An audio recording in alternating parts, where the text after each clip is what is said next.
Bismillahirrahmanirrahim. Di umur 12 tahun, pernah satu waktu Abu Talib ini mau ke negeri Syam, urusan dagang. Pertama kalinya Nabi SAW, biasanya Nabi ini selalu pemalu, nggak banyak minta dan nuntut ke pamannya. Khusus pada saat itu Nabi SAW bergantung di bajunya Abu Talib, nggak mau lepasin. Pokoknya dia mau ikut. Abu Talib heran, tidak pernah Nabi SAW berperilaku begini. Musyawarah sama istrinya, nggak pernah Muhammad begini. Kenapa seperti ini? Pasti ada sesuatu gitu. Maka setelah musyawarah, kayaknya dibawa aja deh. Dibawalah ke negeri Syam. Pergilah Nabi SAW bersama dengan Abu Talib dan kafilahnya. Pada saat mau tiba di negeri Syam, sebelum tiba di negeri Syam, kafilah ini melewatin sebuah gereja teman-teman sekalian. Dan di situ ada satu pendeta bernama Bahira. Dan ini riwayat Bukhari Muslim menceritakan masalah itu ya. Dan sampai sekarang di negeri Syam masih ada puing-puingnya gerejanya Bahira ini. Pada saat itu di zaman Nabi SAW ada gereja ini dan sampai sekarang masih ada sisa puingnya. Saya pernah lihat cuplikannya sendiri, ada sisa puingnya di negeri Syam. Tepatnya di Syria ya. Kemudian teman-teman sekalian, pada saat melewatin kafilah ini melewatin gereja, si Bahira ini kepala pendeta di gereja itu memang lagi nunggu informasi tentang Nabi terakhir nih. Dia ngeliat-liat di jendela gerejanya, setiap kafilah lewat dilihat sama dia, terutama yang dari Jazirah Arab. Secara kebetulan dengan hikmah ilahi lewat kafilahnya Abu Talib, dan kafilah ini agak berbeda dengan yang lainnya. Kafilah itu berarti 3 unta ke atas ya, baru dinamakan kafilah. 3 ekor unta ke atas baru dinamakan kafilah. Waktu lewat kafilah Abu Talib ini ada awan yang menaunginya. Beda dengan kafilah lain, padahal lagi terik matahari. Dan tidak sengaja kafilah Abu Talib istirahat di sebelah gereja dan ada pohon-pohon kurma yang berderet, itu semuanya seperti menundukkan daun-daunnya ke kafilah itu. Pendeta ini perhatikan, kafilah tanya ini, kirim satu orang, tanya mereka kafilah dari mana nih? Jawabannya dari Jazirah Arab. Dari mana? Dari kota Mekah. Kata Bahira, hidangkan makanan sebaik mungkin di gereja, undang semua kafilah ini masuk makan. Diundanglah. Ringkas cerita, masuklah mereka untuk makan, dan pada saat satu kafilah ini masuk, yang ditinggalkan di situ hanya Nabi SAW. Nabi gak boleh masuk karena tradisi orang Arab dulu aib kalau anak kecil ikut makan. Nanti selesai orang tua makan baru makan. Tapi ini tradisi jahiliyah. Kalau sekarang antum lakukan, antum juga jahiliyah. Makan, kasih anak-anak makan. Kenapa harus disendirikan? Mungkin dia lapar, kesian gitu kan? Baiklah. Waktu lagi makan, Bahira ini memperhatikan satu persatu orang-orang Quraisy ini, wajahnya, karena mereka tahu cirinya Nabi terakhir. Alisnya, wajahnya, mukanya, kulitnya, jalur nasabnya, semua jelas. Tidak semua, tidak ada tanda-tanda kenabiannya. Ini mukanya muka biasa semua. Maka si Bahira tanya, apakah masih ada dari kafilah kalian yang tidak ikut makan? Kata mereka, ada satu anak kecil di depan, kami suruh jaga barang kami. Kata Bahira, boleh saya ketemu? Oh silahkan. Mereka lagi asyik makan. Bahira keluar menemui Nabi SAW. Nabi lagi duduk di bawah pohon. Lalu Bahira memanggil dia, mengatakan, hai anak kecil, ikutlah dengan saya. Kafilahnya disuruh jaga oleh beberapa pegawainya Bahira ini. Masuk di satu ruangan di gereja. Kemudian Nabi SAW berdiri lalu kata, jadi orang Mekah begini teman-teman, di Mekah itu ada patung namanya Lat dan Uzza. Lat dan Uzza ini 2 patung yang luar biasa dikultuskan di Mekah. Hebat patung ini menurut mereka. Jadi kalau bersumpah atas nama Lat dan Uzza sudah tidak mungkin berbohong. Kalau bohong kualat nih.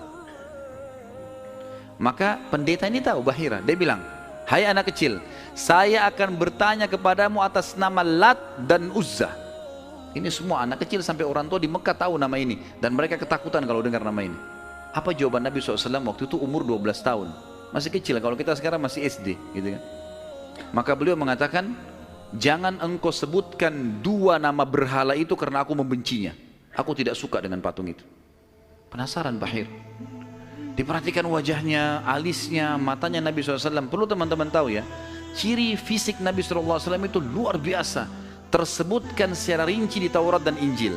Allah mengatakan dalam Al-Quran, A'udzubillahi minasyaitonirrajim, ya'rifunahu kama ya'rifuna abna'ahum. Orang-orang ahli kitab, terutama Yahudi dan Nasrani ini, maksudnya orang Yahudi dan Nasrani, betul-betul mengetahui Muhammad SAW sebagaimana mereka mengenal anak-anaknya, karena terinci. Disebutkan dalam hadis, alis Nabi SAW seperti busur panah yang lebar, berwarna hitam dan tebal. Bola mata beliau SAW besar, kelopaknya, dan dipenuhi dengan bulu mata yang lebat. Bola matanya putihnya putih bersih, hitamnya hitam pekat. Hidungnya yang mancung, bibir, dahi dan pipi yang setara dengan wajah, tidak oval dan juga tidak bulat, gitu kan. Kulitnya sangat putih sampai Nabi SAW pipinya kemerah-merahan. Jadi sangat tampan, luar biasa. Sampai ahli hadis mengatakan kalau Yusuf alaihissalam diberikan sepertiga gagahan dunia, maka Nabi SAW memberikan seluruh kegagahan dunia. Tidak pernah ada orang melihat Nabi SAW tidak suka. Manusia terbaik, pilihan, paling sempurna nasabnya, paling sempurna ilmunya, fisiknya, segala-galanya. Bahira memperhatikan Nabi SAW, ini semua ciri yang disebutkan dalam Injil ada. Dia masih bimbang, dia ingin buktikan satu hal. Apa itu? Dalam Taurat dan Injil juga disebutkan Nabi, setiap Nabi itu punya tanda kenabian. Apa tanda kenabian teman-teman sekalian? Sebuah daging yang menggumpal di pundak sebelah kanan. Dan daging itu berwarna merah kehitam-hitaman dan dimiliki dengan atau memiliki bulu yang lebat. Maka Bahira berkata, hai anak kecil, apa kau izinkan saya untuk melihat punggungmu? Dia mengatakan, iya silakan. Dibukalah oleh Nabi SAW. Begitu dia lihat tanda itu, lalu Bahira menciumnya dan mengatakan, kaulah orangnya. Tapi garis bawah satu hal ya, tanda ini tanda kenabian. Nah, sudah selesai dengan Nabi Muhammad SAW. Jadi kalau di punggung antum ada dusta semua itu. Tidak ada hubungannya sama Nabi. Loh ya, karena banyak orang yang ngaku-ngaku Nabi nih. Kata Nabi SAW akan datang 50 dajjal, pendusta setelah aku meninggal, mengaku semuanya Nabi. Mereka semua pendusta, aku penutup para Nabi dan Rasul, gitu kan. Karena ada orang mengaku gitu. Jadi ini khas untuk Nabi-Nabi dan sudah ditutup dengan Nabi Muhammad SAW. Sudah habis ceritanya. Nah, jadi kalau ada yang gumpal-gumpal tuh daging numpang aja.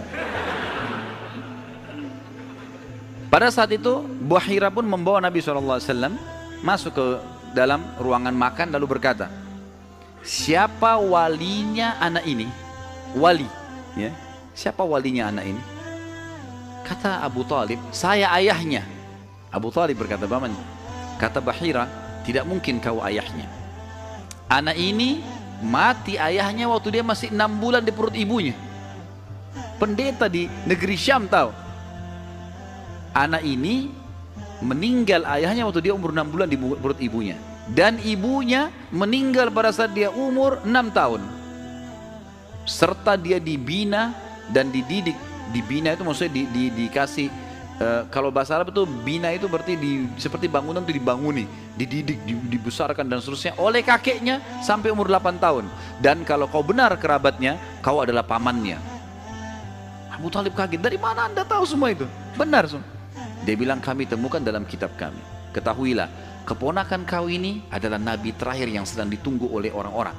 Dan kalau orang Yahudi tahu dia dari turunan Arab, maka pasti mereka akan membunuhnya sebagaimana mereka berusaha membunuh Isa alaihissalam.